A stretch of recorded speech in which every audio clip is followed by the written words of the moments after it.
So it doesn't happen very often, but we got almost 2.5 feet of snow here. Almost a record breaker. You saw me film from the inside there. My heat pumps are completely buried. Tables buried. The deck. Can't even tell there's a deck here. There's a Honda Civic right here that's completely buried. Oh, the squirrel's on top of it. Look at a squirrel. The squirrel's right on top of the Civic. Wow, look at that. There's my garage being built in the background. All right. Hi, little squirrel. Okay, well, this is what it looks like from this angle.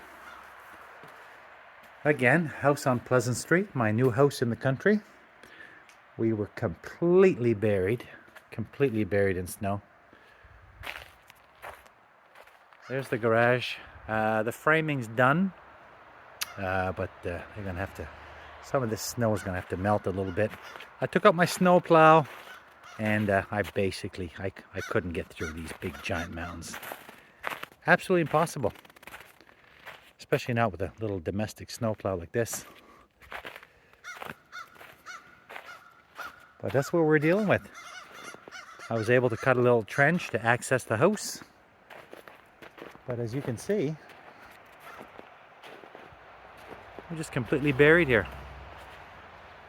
Cars are buried. Absolutely no access to the garage doors. Just one footpath here that we dug out. And there we have it. Tiny little trench, just enough to get in down there.